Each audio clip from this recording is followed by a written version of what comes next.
Lebanon সহ সব ফ্রন্টে যুদ্ধ বন্ধ হবে, যুদ্ধ বন্ধ করতে হবে স্থায়ীভাবে।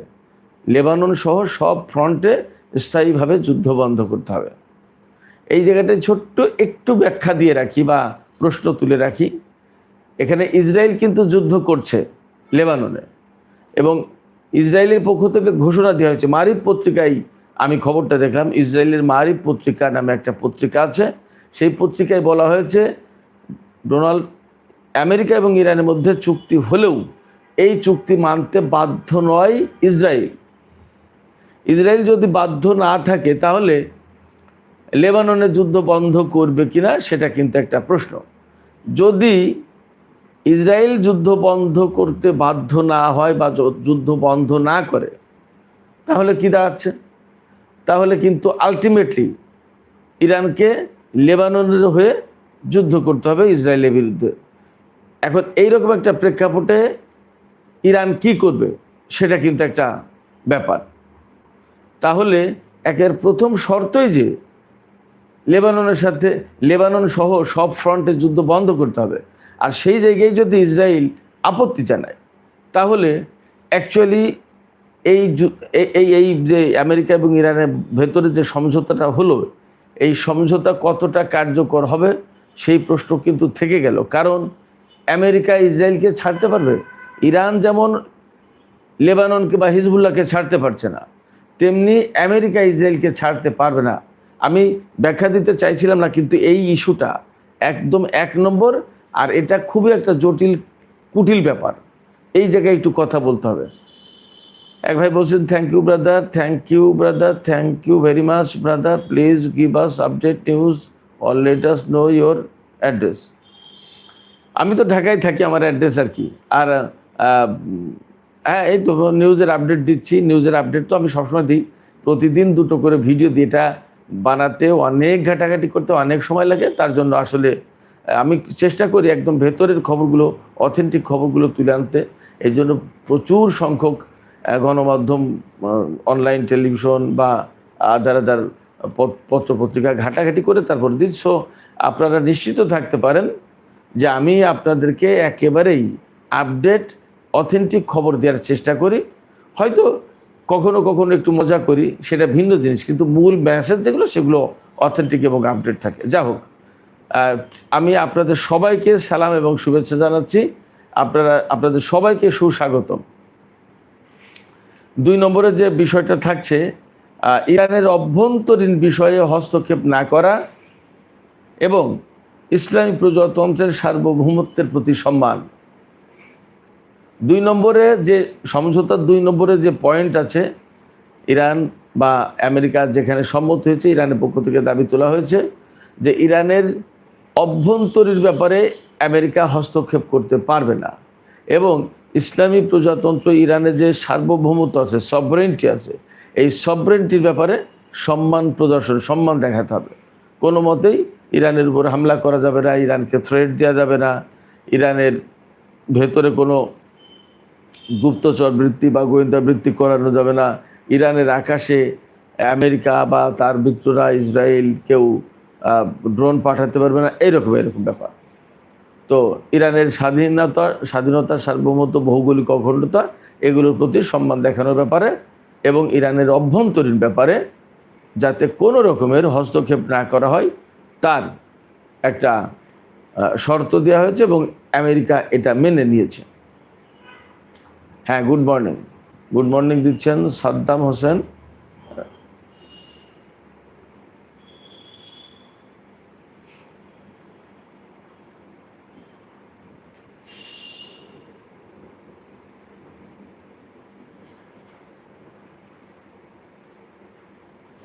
না, আমি এখন আর ইরানে নেই। যিনি বলছেন যে তিনি মনে করেছিলেন আমি ইরানে থাকি কিনা, না, আমি ইরান থেকে চলে এসেছি 2018 সালে। 2018 সালে মার্চ মাসে চলে এসেছি। 2010 থেকে 2018 সাল পর্যন্ত ছিলাম, আর আমি ইরানে ছিলাম 2001 থেকে 2003 সাল পর্যন্ত। মোট 10 বছর থেকেছি 2 দফায়। এখন ইরানে থাকে আমার ছোট ছেলে। যাই হোক, তার জন্য দোয়া করবেন, আমাদের জন্য দোয়া করবেন, আপনাদের সবার জন্য দোয়া। যাই হোক, 3 নম্বর যে শর্তটা দিয়ে আছে, 3 নম্বর যে শর্ত, সেই শর্ত হচ্ছে 30 দিনের মধ্যে নৌ অবরোধ সম্পূর্ণ প্রত্যাহার করতে হবে। ইরান হরমুজ প্রণালীতে যে অবরোধ বা কন্ট্রোল চালু করেছিল ইরান, যে ইরানের পারমিশন ছাড়া, ইরানকে টোল দেওয়া ছাড়া কোনো জাহাজ চলতে পারবে না, এরকম একটা বিষয় ইরান হরমুজ প্রণালীতে চালু করেছিল।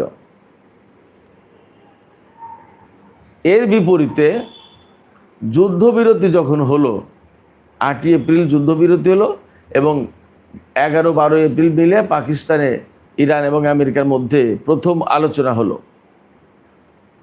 এই আলোচনা যখন ভেঙে গেল, চুক্তি সই হলো না। চুক্তি কিন্তু সই হওয়ার কাছাকাছি ছিল এবং ইরানের পক্ষ থেকে মোটামুটি চুক্তি করার ব্যাপারে প্রস্তুতি ছিল। সুদীর্ঘ প্রায় 30 ঘন্টা মতো আলোচনা চলেছিল। যাই হোক, তারপরে যখন সেই আলোচনা ভেঙে যায়, এরপর আমেরিকা হরমুজ প্রণালীতে নৌ অবরোধ চালু করেছিল। এই নৌ অবরোধ প্রত্যাহার করতে হবে হরমুজ প্রণালী থেকে। এই যে সমঝোতা হলো, এই সমঝোতার 30 দিনের মধ্যে, খেয়াল করুন শর্ত কিন্তু এটা, তারপরে ইরানের চারপাশ থেকে মার্কিন সেনা প্রত্যাহারের প্রতিশ্রুতি দিয়েছে আমেরিকা এবং এই প্রতিশ্রুতি বাস্তবায়ন করতে হবে। এটা খুব ইম্পর্টেন্ট ব্যাপার। ছোট্ট করে একটু বলি, আসলে আমার কাজই তো অ্যানালাইসিস করা। এই প্রসঙ্গগুলো চলে আসলে অ্যানালাইসিস না করে থাকা মুশকিল হয়ে পড়ে। ছোট্ট করে বলি, আপনারা সবাই জানেন যে ইরানের আশপাশে বহু সংখ্যক দেশে আমেরিকার বহু ঘাঁটি আছে।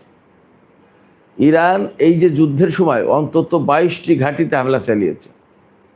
তো এই সমস্ত প্রত্যেকটা ঘাঁটি ইরানকে টার্গেট করে, কারণ এই অঞ্চলে আমেরিকার আর কোনো শত্রু নেই, শুধুমাত্র ইরান। ফলে ইরানকে টার্গেট করে এই সমস্ত ঘাঁটি এবং এই সমস্ত সেনা মোতায়েন করা হয়েছিল।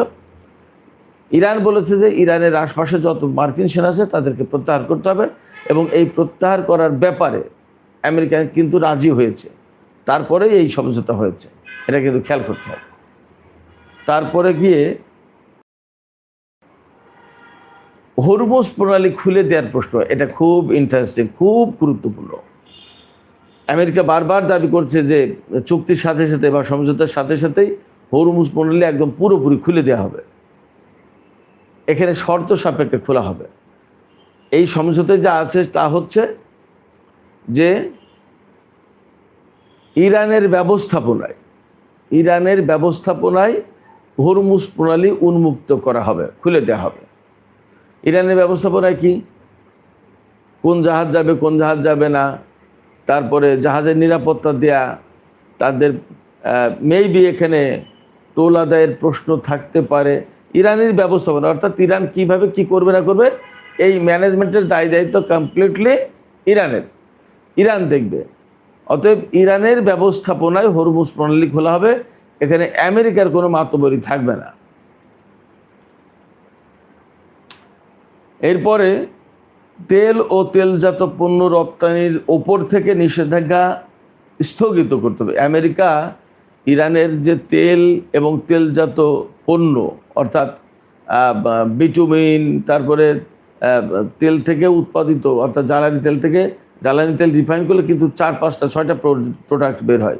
এই প্রোডাক্টগুলো যাতে বিক্রি করতে পারে সেই ব্যবস্থা করতে হবে। এখন কিন্তু ইরান ফর্মালি বিক্রি করতে পারে না, কারণ আমেরিকা এবং জাতিসংঘের আওতায় ইরানের উপর নিষেধাজ্ঞা আরোপ করা আছে। এই নিষেধাজ্ঞা স্থগিত করতে হবে। এখনকার যে চুক্তি হয়েছে, সমঝোতা হয়েছে, তাতে স্থগিত করার কথা বলা হয়েছে। একদম পুরোপুরি বাতিলের প্রশ্ন পরে আসবে।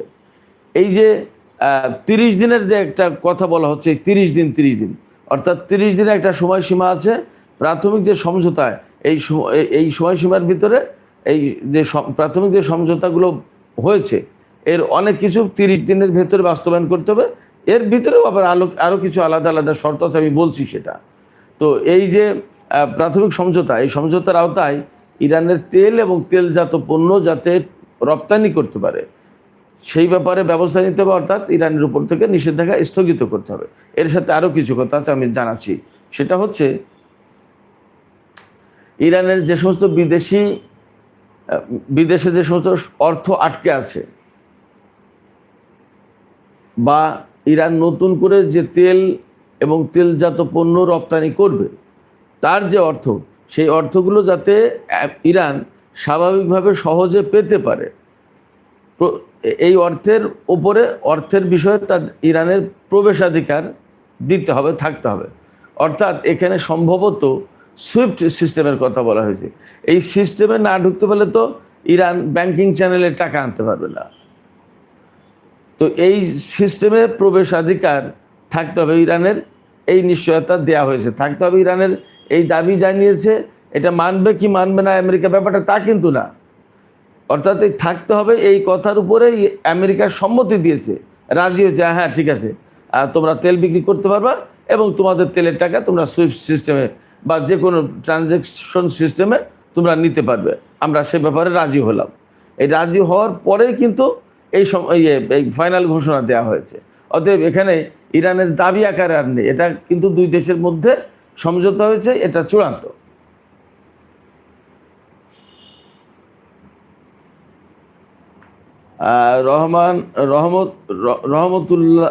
রহমতুল্লাহ মন্ডল ভাই বলছেন, থ্যাংক ইউ স্যার,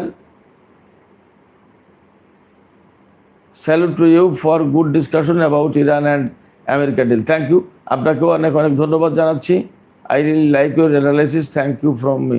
আপনাকেও ধন্যবাদ আমার পক্ষ থেকে। Please tell me if Bangladesh is oil supply is okay. হ্যাঁ, ইরান হরমুজ প্রণালী যদি খুলে যায় তাহলে কোনো দেশের অয়েল সাপ্লাই তো আর কোনো ঝামেলা থাকবে না।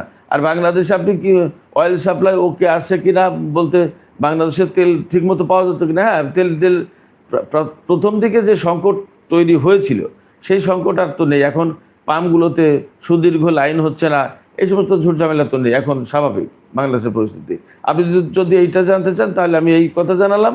আর যদি জানতে চান যে বাংলাদেশের অয়েল সাপ্লাই ঠিক থাকবে কিনা, তাহলে আমি বলবো যে হরমুজ প্রণালী যখন খুলে যাচ্ছে তখন পৃথিবীর কোনো দেশেরই আর এই সংকট থাকবে না। তবে একেবারে রাতারাতি সব শেষ হয়ে যাবে না, কারণ বহু সংখ্যক জাহাজ সেখানে জমা হয়ে রয়েছে, আরও বহু সংখ্যক জাহাজ যাবে, এগুলো ধীরে ধীরে আসবে, আস্তে আস্তে আস্তে আস্তে আমার মনে হয় যে কয়েক মাস লেগে যাবে টোটাল সংকট একদম ক্লিয়ার হতে। যাই হোক, আমি চলে যাচ্ছি অন্য আলোচনায়, অন্য পয়েন্টে। 7 নম্বরে যে পয়েন্ট আছে সেটা হচ্ছে ইরানের পুনর্গঠনে $300 বিলিয়ন তহবিলের যোগান দেবে আমেরিকা ও তার মিত্ররা। এই যে যুদ্ধ করেছে, যুদ্ধটা তো আমেরিকা এবং ইসরায়েল করেছে এবং মধ্যপ্রাচ্যের কিছু আরব দেশ করেছে, বিশেষ করে সংযুক্ত আরব আমিরাত। এখন ইরান তো যুদ্ধ করতে যায়নি, সেক্ষেত্রে এই যুদ্ধের কারণে ইরান ক্ষতিগ্রস্ত হয়েছে। এই যে ক্ষতিগ্রস্ত হলো, এই ক্ষতিগ্রস্ত হওয়ার কারণে তার কি হয়েছে? মানুষ মারা গেছে, বহু সংখ্যক পরিবারে দেখা গেছে একমাত্র উপার্জন করার মতো ব্যক্তি সে মারা গেছে। দেখা গেলো যে হয়তো একজন হাজব্যান্ড ছিল, অথবা বাবা ছিল, অথবা ভাই ছিল, সেই শুধুমাত্র ইনকাম করতে পারতো, আর কেউ ছিল না, সে মারা গেছে। এখন কি করবো? ওই পরিবারকে ক্ষতিপূরণ দিতে হবে।